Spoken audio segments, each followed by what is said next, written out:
तो यहाँ हम लोग देख सकते हैं कि एक नुकीला धातु का सतह है और उसको हम कुछ आवेश देते हैं, तो आवेश देने से उस धातु के नुकीले हिस्से के पास में प्रबल विद्युत क्षेत्र उत्पन्न होता है और प्रबल विद्युत क्षेत्र उत्पन्न होने के वजह से जो वहां पे उपस्थित हवा है उसमें इलेक्ट्रॉन का जो बद्ध इलेक्ट्रॉन था वो मुक्त इलेक्ट्रॉन बन जाएगा, अपने वास्तविक एटम को छोड़ देगा। इसी घटना को परावैद्युत भंजन कहते हैं। और यहाँ जहां नुकीला हिस्सा है क्षेत्र बी में जो धातु है वह जो हवा है वो भी सुचालक बन जाएगा, जबकि क्षेत्र ए की हवा सुचालक नहीं है। तो आप देखिए प्रभावी रूप से जो नुकीला हिस्सा है उस जगह जो धातु है जो चालक है उसका दायरा बढ़ गया। बोलिए ये बात समझ में आया सबको? Yes sir. अब हम यही तड़ित चालक के संदर्भ में भी कहते हैं कि तड़ित चालक में धातु जो मेरा है वो केवल यहीं तक नहीं है बल्कि ये धातु का दायरा बढ़ गया नुकीला होने के वजह से। बोलिए समझ में आ रहा है? तो अब बादल क्या देखेगा? अब बादल देखेगा कि मेरे पास दो रास्ता है। एक रास्ता है कि हम यहां से बादल से बिजली भेजें यहां तक, क्योंकि उसके आगे धातु बना हुआ है, उसके आगे धातु बनल है। कहेंगे कहां धातु बनल है? ये वाला धातु उसके आगे बना हुआ है, सीधा धरती से कनेक्शन। बोलो समझ में आ रहा है कि नहीं मामला? बादल को यदि बिजली देना होगा तो वो शॉर्ट रास्ता में देगा कि लॉन्ग रास्ता में देगा? अब देगा शॉर्ट रास्ता। बताओ कि तीन रास्ता है आपके सामने। ये है पहला रास्ता कि बादल आदमी के ऊपर गिरे। यह है दूसरा रास्ता जो बादल तड़ित चालक के ऊपर के किसी हिस्सा में खाली फेंक दे कि उधर तो धातु आ चुका है। और ये है तीसरा हिस्सा मकान के छत पे।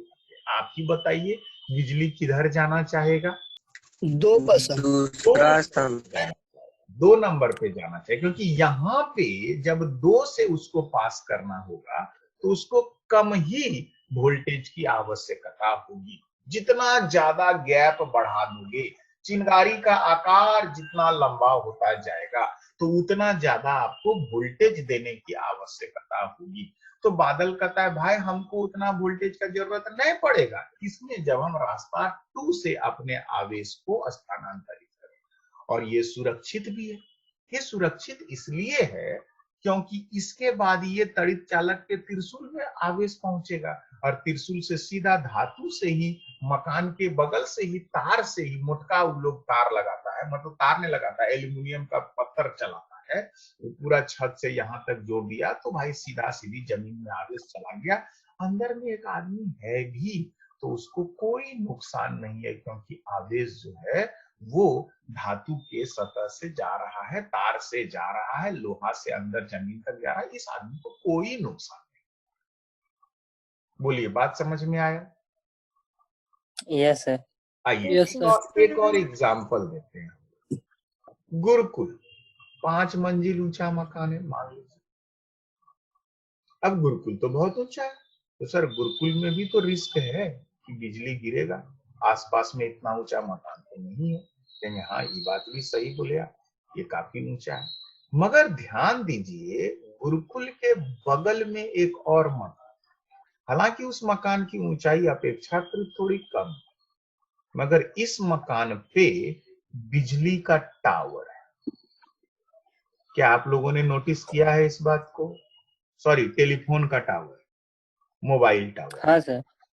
हम लोग जहाँ क्लास करते हैं टॉप फ्लोर पे, यहाँ बैठ के हम लोग क्लास करते, ये क्लासरूम है, क्लासरूम है, गुरुकुल है। ऑफ कोर्स ये ऊंचा मकान है, सीढ़ी चढ़ते चढ़ते हालत खराब हो जाता है, मानते हैं। और यहाँ पे है टावर। तो क्या जिसने टावर लगाया होगा उसे अपने टावर की सुरक्षा का अंदाज होगा कि नहीं?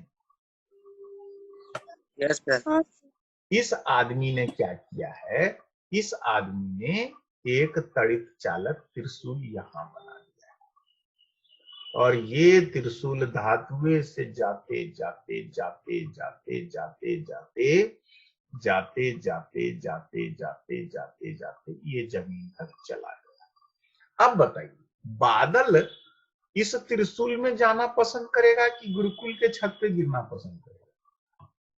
त्रिशूल में जाना पसंद त्रिशूल पे, ऊंचाई पे बादल है ना, वो शॉर्टकट देखेगा और वो देखेगा इस नुकीला हिस्सा पे ही हम गिरे।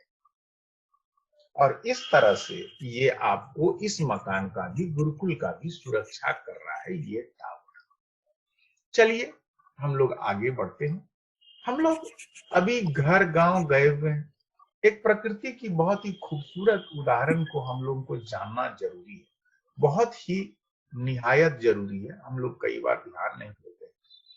मान लीजिए एक बादल है, गांव में खेत खलियान आपका घर है, वहां पे बादल है, और हम अभी तुरंत चर्चा किए कि बादल में आवेश रहता है। आवेश रहने से ये जमीन पे जो है सो ठनका या वज्रपात करता है। जान, आप खेत में खड़े हो, आपको रिस्क तो है, खास करके तब जब आसपास में कोई मकान नहीं है। देख लो पूरा परपट है और खेत में आप काम कर रहे हो, आप ही ऊंचाई पे, लेकिन आप कल्पना करो कि यहाँ पे एक गाछ है, आम का गाछ है, ये निश्चित तौर पे आपसे ऊंचा है।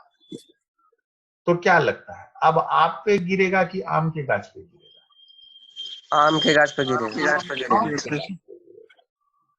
मान लीजिए कि आपका मकान है, घर का आंगन उंगन है, आप लोग सुनते होंगे गांव में कि घरों में मकानों में गिर गया, कभी सुनते हो कि नहीं? यस। वो भी गिरता है, ये मकान है, वहां भी गिर गया। मगर आप सोचिए प्रकृति में भगवान जी कैसे कैसे चीज को बना करके रखे हैं। यदि आपके घर में, जो अक्सर पाया जाता है, या घर के आसपास खेत खलिहान, एक तो खजूर का गाछ या ताड़ का गाछ, बताओ खजूर या ताड़ का गाछ सबसे ऊंचा होता है जी, इससे भी ऊंचा? यस। अब गौर कीजिए इनके पत्तों की बनावट, क्या ये नुकीले पत्ते हैं कि नहीं? Yes sir. यही गौर कीजिए, प्रकृति की संरचना देखिए कि हम जो इतना 2 दिन से पढ़ा रहे हैं, ये नुकीला पत्ता का रोल आज समझ। और ये तो पेड़ पौधा कच्चा लकड़ी का है, ये तो चालक है, बोलो चालक है कि नहीं? हाँ। और यदि ये नुकीला पत्ता है तो नुकीला पत्ता के आसपास तो जो हवा होता है, हवा भी चालक बन जाता है, बोलो बनता है कि नहीं? यस। ये हवा भी चालक होगा, क्योंकि ये नुकीला चीज का गुण होता है कि ये अपने आसपास के हवा का भंजन कर दे और इसको चालक बना दे। तो अब देखिए ये हवा भी चालक होगी। अब बताओ, बादल से बिजली आपके ऊपर गिरेगा कि आम गाछ पे गिरेगा, कि आपके मकान पे गिरेगा, कि खजूर गाछ पे गिरेगा? खजूर पेड़। अब खजूर या ताड़ जो भी है, ताड़ का भी गाछ का पत्ता नुकीला होता है, बहुत ऊंचा होता है। अब की बिजली गिरेगा इसके ऊपर, बोलो समझ में आ रहा है कि नहीं? प्रकृति की व्यवस्था को समझिए कि बिजली अब आपके ऊपर नहीं गिर रहा है, आम गाछ पे नहीं गिर रहा है, आपके मकान पे नहीं गिर रहा है। यदि ऊंचा एक खजूर का पेड़ है तो उस पे गिर रहा है, यदि बगल में ताड़ का गाछ है तो उस पे गिर रहा है। और ये फिर कहाँ जाएगा? क्या इसी तरह से जैसे यहाँ पे तड़ित चालक में तार जुड़ा हुआ था और वो तारे तार बिजली जो है सो जमीन तक गया, क्या इसमें भी बिजली है? तार गिरा हुआ है, तार है क्या? हम कहेंगे हाँ इसमें भी तार है। कैसे कहेंगे? यहाँ पे आप लोग नोटिस कीजिए कि खजूर का पेड़ जो होता है वो बाकी पेड़ों के तुलना में बहुत अलग है। क्या क्या खजूर का पेड़ या तार का पेड़ का तना से घर में पिलर बनता है, कि आम के पेड़ से पिलर या चौखट बनता है? किससे बनता है? आम के पेड़ से आम का लकड़ी, क्योंकि आम का लकड़ी ठोस होता है, और खजूर या तार का लकड़ी क्या होता है? खोखला होता है कि तो भैया ये खोखला लकड़ी का क्या मतलब? उसमें हवा है? नहीं, उसमें पानी भरा है। बोलिए पानी रहता है कि नहीं? जाक सुबह हाँ सर। सुबह सुबह Yes, देखना ना, गिलास निकाल करके रखता है।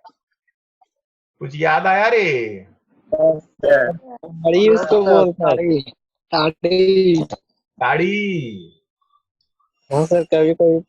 हाँ, यह तो भैया ये जो है, ये खोखला में पानी भरा है, पहली बात। और ये पानी साधारण नहीं है, इसमें नमक है, लवण घुला है। गौर करना इसको, ये लवण घुला। और लवण घुलने से क्या होता है? ये आवेश का सुचालक है। बोलो ये सब चीज समझ में आता है कि नहीं? Yes sir. ये Yes, आवेश का सुचालक हो गया। तो यहां तो हवा था ही सुचालक। अब यहां पे सुचालक होने के साथ साथ प्रकृति ने ऐसी व्यवस्था कर रखी है कि गछवा पे गिरेगा, ताड़ी या खजूर या ताड़ के गाछ पे गिरेगा तो गाछ को भी कोई नुकसान नहीं होगा। ये सीधा बिजली को ये पानी में, खोखला गाछ जो है, ये पानी है, पूरा गाछ खोखला होता है, इसमें ठोस लकड़ी जैसे आम का होता है वैसे नहीं होता है, इसमें पूरा पानी भरा होता है, लवण वाला पानी, वही तो तड़िया में पीता है। तो वो पानी जो भरा रहता है वो सीधा चला जाता है, अब उसकी वजह से सीधा जमीन पे चला जाता है। मगर सोचिए, ये जो आप घैला डाल देते हो और इसका पानी थोड़ा कम कर देते हो, तो कभी कभी आपने देखा होगा कि गांव में नोटिस करना, कोई कोई ताड़ या खजूर का गाछ पे बिजली गिरा मगर गछवा में आग लग गया या गछवा जल गया। ऐसा एक तो गाछ तुम लोग देखे हो? हाँ सर। एक दो तो देखने को मिला। बेचारा उसको प्रकृति ने, उसको ईश्वर ने इसीलिए बनाया कि तुम बिजली जैसा खतरनाक चीज को अपने ऊपर अवशोषित करो। उसके पत्ते को नुकीला इसीलिए बनाया, जैसे तड़ित चालक था, जैसे हम पिछले क्लास में पढ़ रहे थे, कि तुम उसको अवशोषित करो। और उसके अंदर में उसको ठोस लकड़ी का नहीं बनाया, उसको आवेश का बहुत ही बढ़िया सुचालक बनाया। आम लकड़ी तो कुचालक होता है, मगर इसको सुचालक बनाया। काम तुम्हारे अंदर खूब पानी भर के रखते हैं, उसमें नमक डाल करके रखते हैं, नमकीन पानी, आयन है उसमें, और उसके पास मुक्त इलेक्ट्रॉन रहेगा और उसमें आवेश का सुगमता पूर्वक प्रवाह हो सकेगा। और बिजली जो गिरेगा खजूर गाछ पे या ताड़ गाछ पे, वो बिजली सीधा जमीन में चला जाएगा, गाछ को नुकसान पहुंचाएगा। मगर हम लोग क्या कर रहे हैं? हम लोग उसमें घैला टांग रहे हैं। घैला टांगने से निश्चित तौर पे उस पे लवण और जल की मात्रा में कमी हो जाएगी। बोलिए होगी कि नहीं? और yes, sir. और आजकल तो वो नहीं, गछवे काट दे परपट। पहले जितना खजूर का, ताड़ का गाछ होता था अब कहाँ है, ये ध्यान देता है। लेकिन हाँ, खबर तो आ जाता है अखबार में पढ़ने के लिए, फलाना गांव में ठनका गिरा, ठनका गिरने से 4 व्यक्ति की मौत। इस तरह का खबर पढ़ते हैं कि नहीं? Yes, sir. वो कारण समझो। अब ये पढ़े सर, अब ये 83 को 100 प्लस मारा सर तुम बिहार देखो, में। तो उसका कारण को देखो। उसका कारण यही है बबुआ, पढ़ना और जानना प्रकृति को, कारण को। हम लोगों को फिजिक्स पढ़ना इसलिए जरूरी है कि आप छोटी छोटी चीजों को समझ सकें कि भाई गांव में, खेत खलियान में हम लोग रहते हैं, परपट मैदान हो गया है, अब बिजली मेरे माथे पे गिरेगी। हम ही सबसे ऊंचा है, अब खड़ा होकर के काम करवा रहे हैं, 2 लेबर मजदूर काम कर रहा है। लेकिन हाँ, यदि 10 तो खजूर का गाछ आसपास में है तो हमरे ऊपर क्यों गिरेगा? रवि सर का फिजिक्स काम करेगा। जैसे कि हमरे गुरुकुल के बगल में एक तो टावर है, टावर पे त्रिशूल लगाया, हमको पता है कि गुरुकुल में बिजली नहीं गिरेगा, भले ऊंचा मकान। उसी तरीके से यदि आप खजूर के गाछ के पास हो, और खजूर का गाछ जो है, पुराना जमाना में क्या होता था, खेत में जितना तुम्हारा जो है ये रहता था, बॉर्डर रहता था, 2 आदमी का जमीन है, खेत है, तो खेतवा में बीच बीच में पार्टीशन के लिए क्या करता था, जो आरी रहता था, आरिये पे जैसे 4 खजूर का गाछ रोक देता। सोचो, क्योंकि जमीन तुम्हारा, खेत तो गहराई पे नीचे, वो आरी थोड़ा ऊंचा है, और ऊंचाई पे खजूर डाल दिया, खजूर जैसा चीज बेचारा पनप जाता है उतने में। और वो बेचारा पनपता ही नहीं, वो आपका जान बचाता है। अब वो आरी ऊंचा पे खजूर का लंबा लंबा तार का खजूर का गाछ जैसे खड़ा हो जाता है।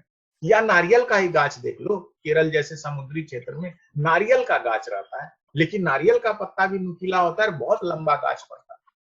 तो ये सभी गाछ जिनका पत्ता नुकीला है और लंबा लंबा ऊंचा ऊंचा है, उसमें पानी रहता है, बहुत पानी रहता है। तार का फल देखो ना, उसमें क्या है, पानी ही तो है। खा के देखो, आजकल तो तार काट काट के बेच रहा होगा, तो देख हाँ सकते सर देखे। Yes. हो। तो स्वाभाविक सा बात है कि वो पानी है, उसमें सिर्फ पानी है, उसकी प्रकृति में पानी भरा हुआ। कितना वो सुखाड़ हो गया है, तो ये उसमें उतना पानी है। तार का फल आप खाइए, एकदम पानी से भरा हुआ है, क्योंकि उस पेड़ में ही ऐसा गुण है।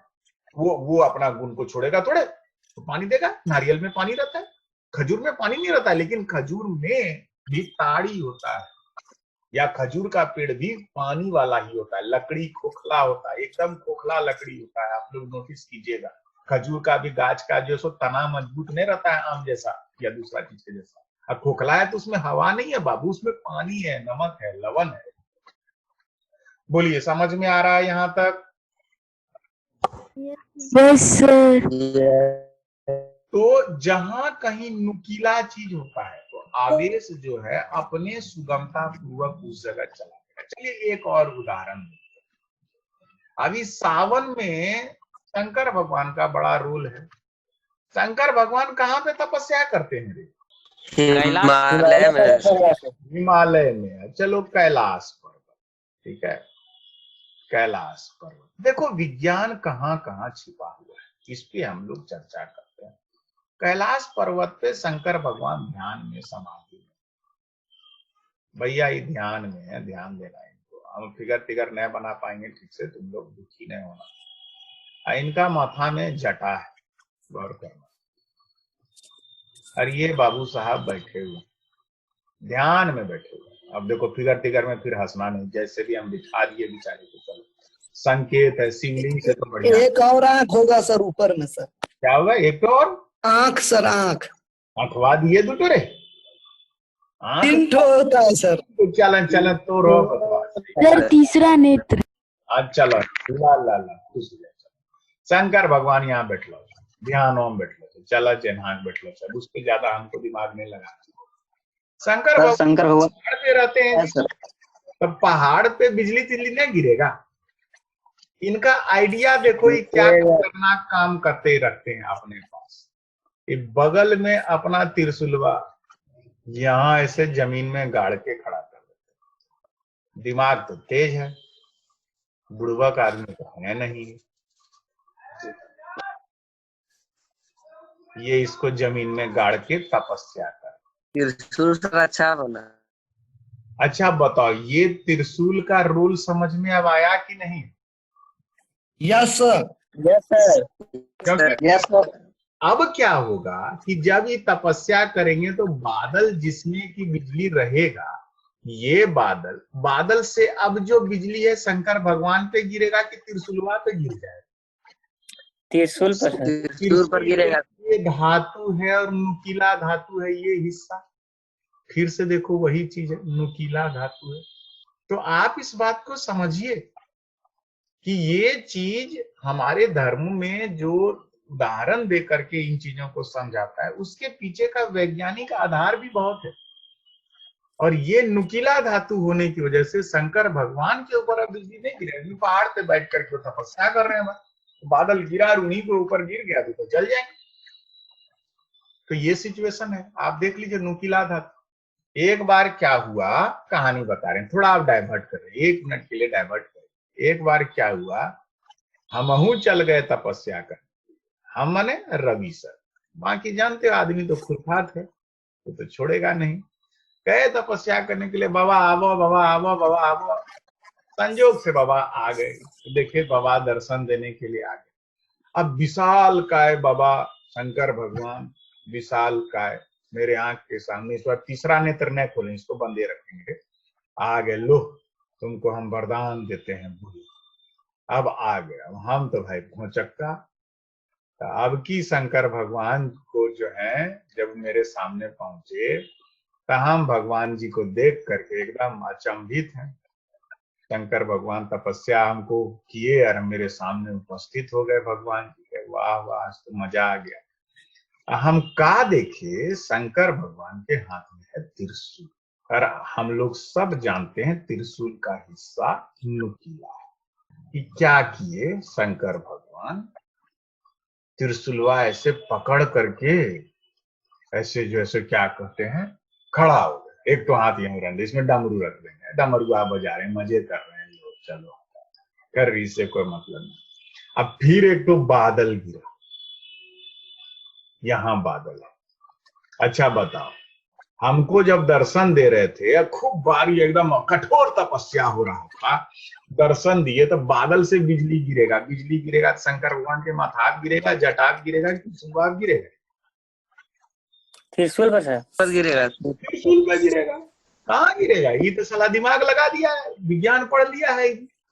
अब यहाँ से बादल से बिजली गिरा और एकदम सीधा बिजली गया त्रिशूल पे, और त्रिशूल से बिजली चला गया सीधे जमीन पे। हम तो एकदम दंग, हे भगवान की रुद्र रूप दर्शन दिलो तो बिजली गिरी गए तोरा पर, हम एकदम भौचक्का, हे बाप बाबा तो धन्य दर्शन दे दिलो। लोग एकदम मतलब ये है कि गजब बाबा की कमाल करलो, तोरा बिजली गिरलो और तोरा कुछ होलो तो धन्य छो ना, तो भाई एकदम गजब हो गया। लेकिन क्या था, हमरा थोड़ा देखिए यार, इस त्रिशूलवा जमीन में गाड़ के रखा है और अपने पकड़ा तो जरूर है, लेकिन पैर के नीचे में एक तो काठ का चीज पहन करके। बोलो ये चीजवा जानते हो कि नहीं? Yes sir. Yes yes sir. क्या पहने थे शंकर भगवान? कटवा यस सर। क्या कहते हैं? पादुका बोलता है उसको सर। खड़ाऊ, सुने हो खड़ाऊ नाम? Yes sir. ये कौन चीज का होता है? Yes sir. ये कौन चीज का होता है? काठ का होता है। हाँ, लकड़ी का होता है, काठ का होता है। देख लो। तो अब जरा दिमाग लगा सर का, ये शंकर भगवान का बुधिया कैसे चला। ये हमको तो इम्प्रेस कर दिए। देखो हमरे सामने बिजली गिर गया, बिजली गिरा, कहाँ गिरा? त्रिशूल पे गिरा। त्रिशूल पे गिरने के बाद क्या बिजली जो है शंकर भगवान के शरीर से गुजरेगा कि त्रिशूल से गुजरेगा? त्रिशूल से कुछ शंकर भगवान के शरीर से काहे नहीं गुजरेगा? नीचे काठ वाला पहना हुआ सर। हाँ, ये तो दिमाग पहले लगा करके अपना रखे कि नीचे में काठ लकड़ी पहन करके खड़ाऊ है, लेकिन ये त्रिशूल को एकदम जमीन में धसा करके खड़ा हो गया। अब बिजली गिरा, ये लगा बाप रे बाप, धन्य छ बाबा। उसके कुछ अलग है। कुछ अलग है। दिमाग देखो कैसे लगा के रखे। हम कहे बाबा तो दर्शन तो दिलो ठीक, खड़ुआ तो देन दो, हम वह याद हम रखबो, तोरे याद रखबो। ठीक काम कर रहे हैं कि नहीं? Yes sir. Yes yes sir. ये बाबा से खड़ुआ ले ली कि बाबा एक काम करो न, तो त्रिशूलवा के जमीनों गाड़ी के रखबो, जो कटी हाथवा उठाबो ऊपर, कटियारो ऊपर उठाबो नहीं एक बार। अच्छा सोचो, दो बात हो गई कि लकड़ी का खड़ाऊ हम ले लिए, और बाबा का जो त्रिशूल जमीन से जो हटा हुआ था, जो जमीन में धसा हुआ त्रिशूल था, इसको भगवान जी मेरी बात में आके बेवकूफ बन करके यहाँ इसको क्या करते हैं कि ये हवा में लटका दिए। त्रिशूल तो ठीक है पकड़े हैं अपना हथवा ऊपर के। अब बोलो, खड़ाऊ गायब है, अब बोलो क्या होगा? भगवान को भी करंट लग जाएगा ना सर। भस्म बाबा, भस्म भस्म भस्म नहीं देखते पन्ना से बांटते रहता है रे, कि वही भस्म है रे। गया बाबा, देख लो। हाँ, यही है सच्चाई। सब जगह विज्ञान है, हर जगह विज्ञान है। ये कहानी तो अलग चीज है, मगर विज्ञान को समझ कि छोटी छोटी चीजों में हमारे यहाँ कितना विज्ञान है। निश्चित तौर पे इस चीज को कहा जा सकता है कि निश्चित तौर पे हमारे धर्म में जितना व्याख्या है उसमें बहुत कुछ वैज्ञानिक तथ्य भी छिपा हुआ है। ये अलग बात है कि हम लोग सभी उस वैज्ञानिक तथ्य को नहीं समझते, इतना शिक्षा नहीं है। जरा सा सोचो कि आज जो तुमको बताए खजूर गाछ का महत्व, क्या तुम अब अगला दिन या कभी जब तुमको मौका मिलेगा तो 4 खजूर गाछ खेत में बारी में रोपोगे कि नहीं रोपोगे? Yes sir. Yes sir. तुमको खुद सोचना है बाबू कि आरो कटवा देंगे, आरी काटी दे अपनी क्या नो सर। नहीं, तुमको समझना है कि प्रकृति ने हर चीज दिया है। जंगल में, खेत खलियान में सब तरह का गाछ वृक्ष रहता है, लेकिन उसके बीच में अपने पनप जाता है तार का, खजूर का गाछ। देखो भगवान की नियति, हम लोग उसको पसंद नहीं करते हैं। कितना तरह का घास होता है, उसको हम लोग कबाड़ देते हैं। घास खर पर पतवार से अनाज न हो जाए, उसको आप कितना फेंको वो उग जाता है। मगर वैज्ञानिक प्रयोग है, कई इस तरह के घास में नाइट्रोजन फिक्सेशन बैक्टीरियाज होते हैं, जैसे कि दलहन में होता है। आप लोग पढ़े होंगे इसको थोड़ा बहुत कि अरहर का खेती बीच बीच में कर देने से जमीन की, मिट्टी की उर्वरा शक्ति बढ़ जाती है। बोलिए, पढ़े हैं क्या कभी इस तरह का? Yes sir. हाँ सर। पढ़ाया गया है। Yes sir. मिक्स्ड प्रोडक्शन जो करने का कॉन्सेप्ट है कि आप केवल चावल चावल चावल मत उगाओ, आप थोड़ा फसल चक्रण बोलते हैं सर इसको, फसल चक्रण में होता है सर ये। हाँ, एकदम सही बात। तो आप इस बात को समझिए कि कई ऐसे पेड़ पौधे होते हैं जिसका उपयोगिता नहीं रहता है, हम लोग नहीं समझते, लेकिन उसका रोल आगे है। हम लोग तो आजकल खाद देते हैं, खाद दिए बिना, गोबर दे करके भी लोग अब कहता है नहीं, हमारे शरीर को बहुत नुकसान हो रहा है, हम लोग सभी बीमार होते जा रहे हैं, हम लोग सबों की कार्य क्षमता कम होते जा रही है। जबकि खान पान तो पुराने जमाने की तुलना में महंगा महंगा चीज हम लोग करते हैं। खाली महंगा करने से क्या होगा, बाजारू चीज करते हैं और बाजार के चीज में कितना नुकसानदेह चीज रहता है वो भी तो होता है। तो जानकारी बहुत ही महत्वपूर्ण होती है। तो यही सब चीज हम लोग चर्चा कर रहे थे। अब हम लोग एक चीज और पढ़ेंगे, तड़ित चालक क्या कहते हैं, वान डी ग्राफ जनरेटर पे आना अभी संभव नहीं है। चलिए एक टॉपिक और हम लोग को पढ़ना है। अब वो टॉपिक क्या है? वो टॉपिक है कि एक गोला है। अब वही बतवाए, देख लो कि गोला हमारा पीछा छोड़ नहीं रहा है और सिलेबस में गोला हटा दिया। क्या कहें, 2 गोला दिख रहा है सबको? Yes sir. Yes sir. Yes sir. एक गोला है, अंदर में मान लो ए, और दूसरा गोला है बी। पहले गोले ए में हमने आवेश दिया और वो आवेश जो हम देंगे, इस आवेश का मान है Q1 और पहले गोले की त्रिज्या है R1। दूसरे गोले को भी हम आवेश देते हैं और दूसरे गोले का आवेश है Q2 और इसकी त्रिज्या है R।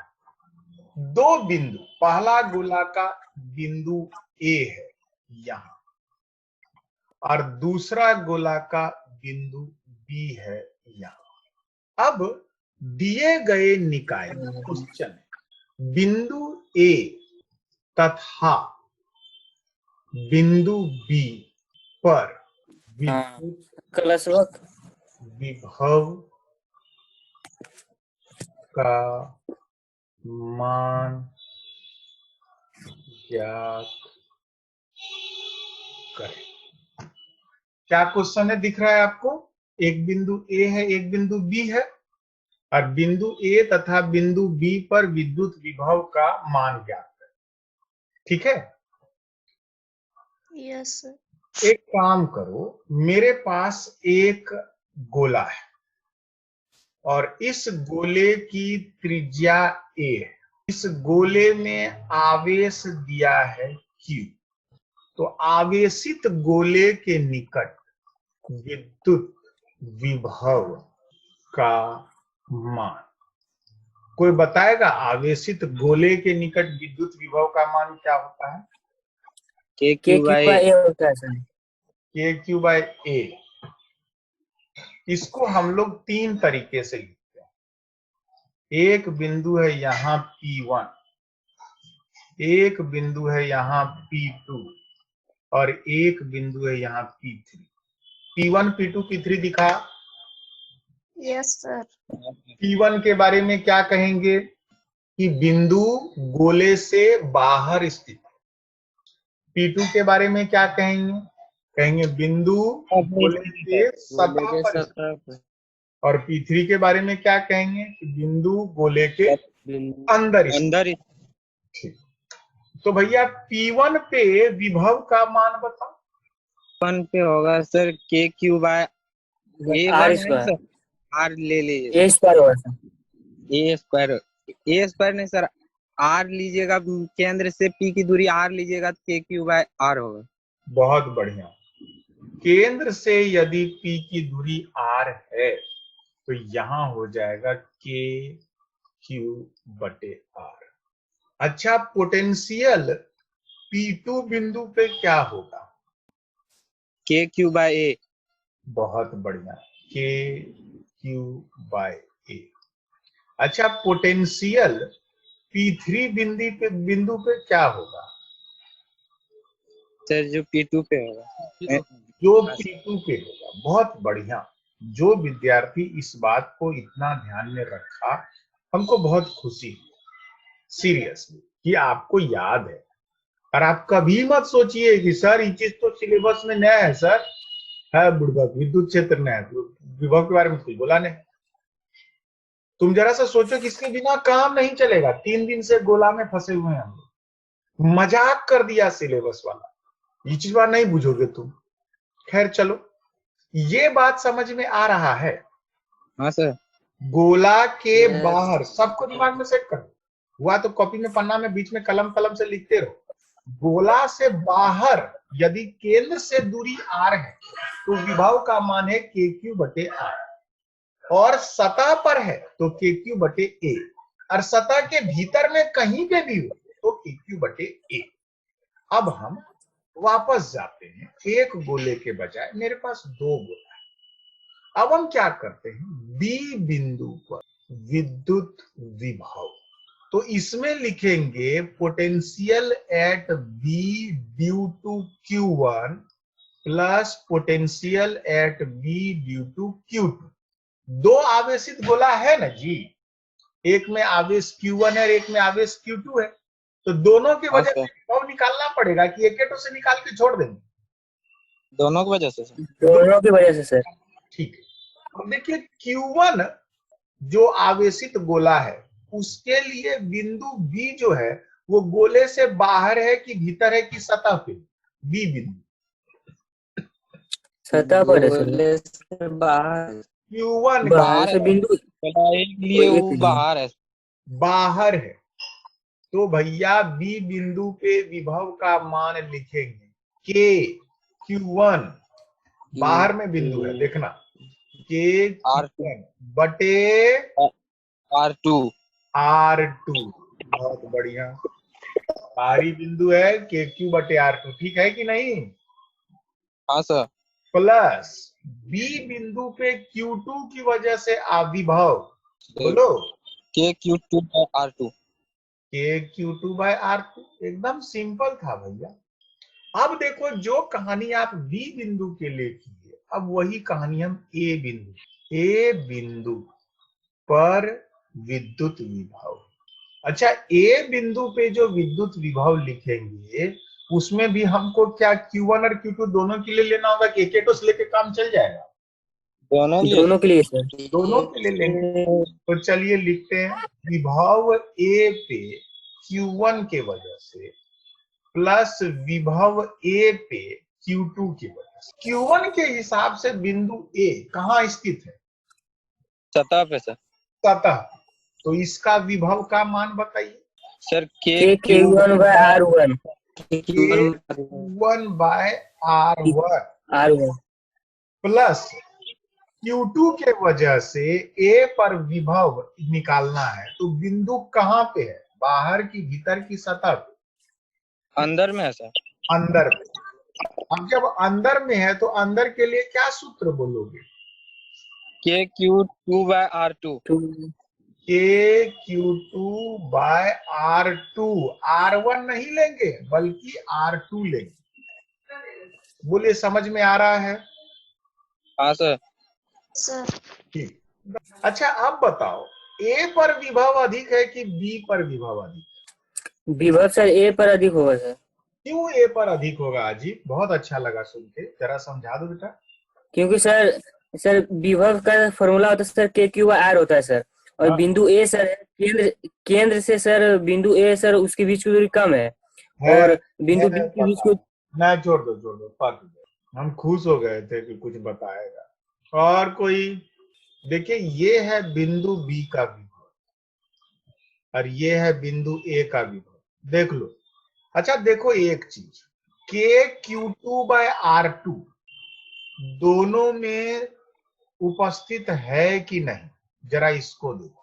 यस यस सर यदि Yes, ये sir. पद दोनों में उपस्थित है तो क्या हम ऐसा नहीं कर सकते हैं कि KQ2/R2 की वजह से अब फर्क नहीं पड़ेगा? अब फर्क किसके वजह से पड़ेगा? कहेंगे KQ1/R2 है इधर और यहां है KQ1/R1। अब जरा देख के बताइए कि KQ1/R2 बड़ा कि KQ1/R1 बड़ा? KQ1/R2 बड़ा होगा। सोच लो। KQ1/R1 बढ़ा अब उलट गया। सर हम लोग सुन रहे हैं बेटा। सर बड़ा गोला में सर आवेश बहुत ज्यादा है सर। बट आवेश Q1 Q2 के बारे में बातें कर रहे हैं, दूसरा चीज पे दिमाग में लगा रहे हो तुम लोग। सर विभव इसमें बड़ा होगा सर KQ1/R1 में। काहे KQ1/R1 पे बड़ा होगा? सर क्योंकि सर दूरी कम है तो विभव ज्यादा होगा। हाँ, R1 और R2 को गौर करो, बाकी सब चीज तो मैच कर रहा है।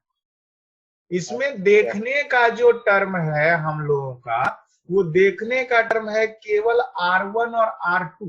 ये आपको जानना है। कहेंगे क्या इसमें देखने को है?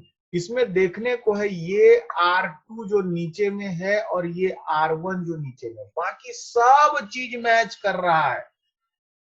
अब देखो R2 जो है ये R2 बड़ा है, तो जब नीचे का हिस्सा R2 बड़ा है तो ये वाला वैल्यू छोटा हो गया। तुम भाग दे रहे हो, ये छोटा हो गया। कोई मतलब नहीं है Q1 और Q2 में कौन बेसी कौन कम, सब तो कॉमन है। Q2 वाला पद को तो भूल जाओ, दोनों में है। लेकिन यहाँ पे R2 है और यहाँ पे R1 है, और मेरा R2 यदि बड़ा है तो KQ1/R2 छोटा निकल जाए, और यदि R1 मेरा छोटा है तो KQ1/R1 का टोटल मान बड़ा निकल जाएगा। बोलो निकलेगा कि नहीं? हाँ sir. Yes sir Yes, sir. देख लीजिए, हम यहाँ पे ये चीज देख पा रहे हैं कि मेरा R1 छोटा है, क्योंकि R1 छोटा है R2 से, इसीलिए मेरा फाइनल निष्कर्ष निकलेगा। क्या निष्कर्ष निकला कि फाइनल? तो सर VA बड़ा होगा सर V2 से। हाँ, भी से ये चीज बात जान जाओ। आवेश की VB वस्तु तो कुछ जो है फर्क नहीं पड़ता है। सर V2 ने सर VB। हाँ ठीक है बेटा, बीबी से बड़ा होगा। ये बात समझ में आया? हाँ सर।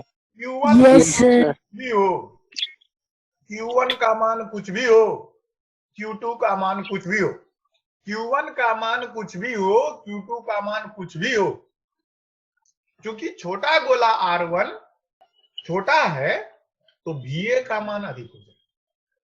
अब हम एक काम करते हैं, एक बिजली का तार लेते हैं और वो बिजली का तार को बिंदु A से, ये सब समविभवी है कोई बात नहीं, बिंदु B तक ऐसे तार से जोड़ दिए। अब बताओ तार से जोड़ने के बाद आवेश का प्रवाह होगा कि नहीं होगा? होगा सर। डर होगा। तो जब उच्च विभव से विभव से निम्न विभव की होगा सर। उच्च विभव से निम्न विभव तो किधर हुआ? सर सर उच्च ए है से बी की ओर। ए से बी की ओर आवेश का प्रवाह होगा। हाँ सर। अंदर के गोले से आवेश निकल के बाहर चला जाए, एकदम सिंपल है। ए से बी की ओर आवेश गया, गारंटी। अच्छा ये बताओ, कभी कभी आवेश जाता है तो एक का विभव घटता है, दूसरे का विभव बढ़ता है, तो कहते हैं इक्विलिब्रियम में आएगा। अच्छा बताओ कि इक्विलिब्रियम की अवस्था कब आएगी? जब सर जब दोनों का विभव समान हो जाएगा सर। चलो भैया, दोनों का विभव समान कर दिए, मान लेते हैं, तुम लोग बोल रहे हो तो समान कर देते हैं। तो जब हम दोनों का विभव समान कर देते हैं तो ऐसे लिखेंगे, VA is equal to VB। VA में जो आवेश है उसकी वजह से विभव लिखे, K Q1 बटे R1 प्लस K Q2 बटे R2 is equal to K Q1 बटे R2 देखना प्लस K Q1 बटे R2। बोलो दिख रहा है? हाँ सर। Yes sir. देखो LHS में K Q2 बाय R2 और RHS में कुछ गड़बड़ लिखे, K Q2 होगा जी। सर Q2 होगा सर। हाँ गलती लिखा गया, K Q2 बाय R2। देखो ये दोनों तो सीधा सीधी कट गया, कटा कि नहीं? हाँ सर। अब देखो यहाँ है K Q1 बाय R1 और यहाँ है K Q2 bye R2, K Q1 bye R2 दिख रहा है? Yes sir. इन दोनों को कह रहा है बराबर होगा। बोलो समझ में आया? हाँ सर। Yes sir. K का टर्म कट गया, कहेंगे काट दी।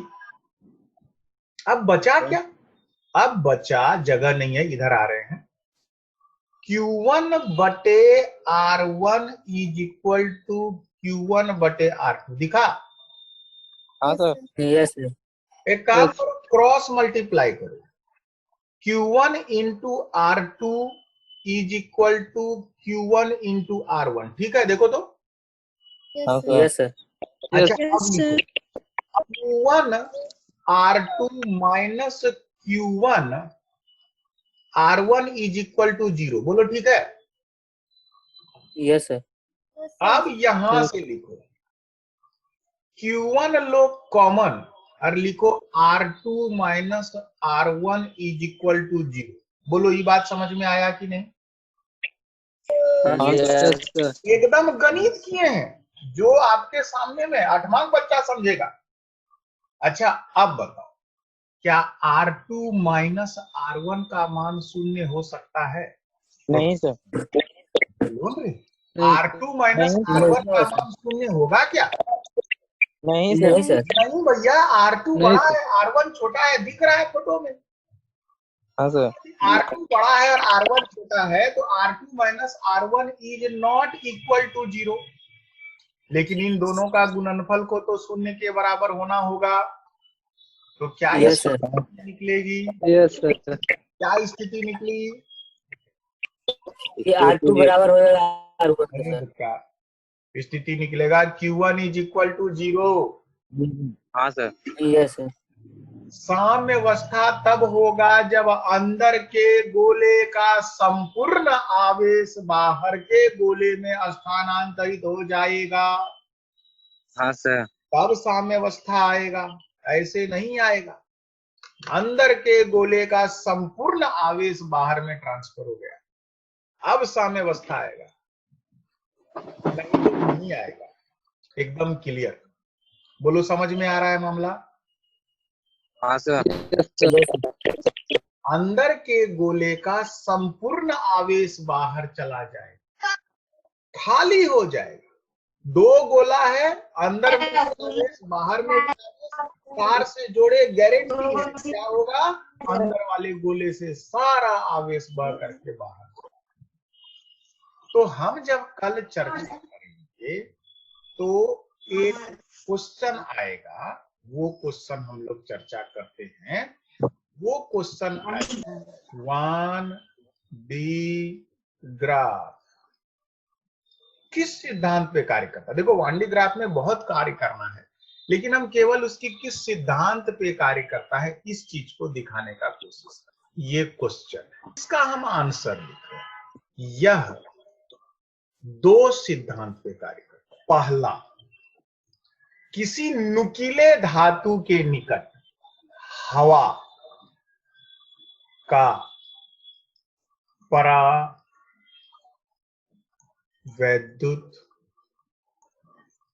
भंजन हो जाता है तथा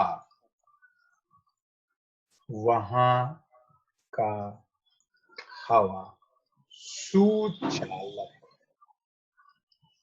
बन जाता है। बोलिए, ये बात समझ में आया है कि नहीं? 2 दिन से समझाने की कोशिश कर Yes, रहे sir. हैं। Sir. और Yes, sir. दूसरा, यदि किसी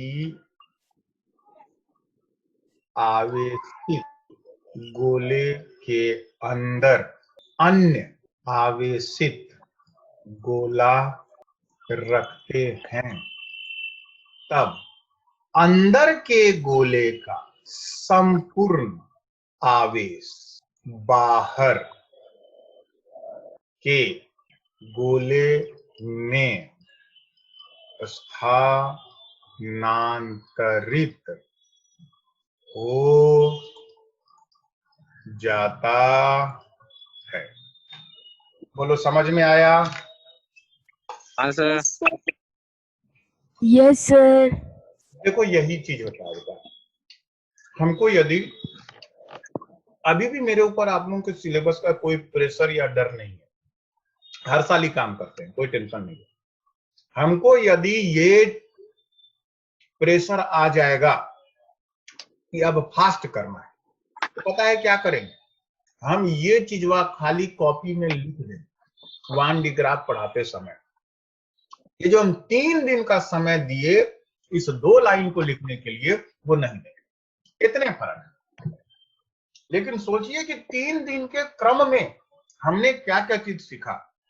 जो चीज सीखे ना, सब कंपटीशन में आता है, अब बोर्ड एग्जाम में भी आता है। लेकिन मास्टर जो है ना, दिखाने के लिए 1 डी ग्राफ पढ़ाता है। यही स्थिति।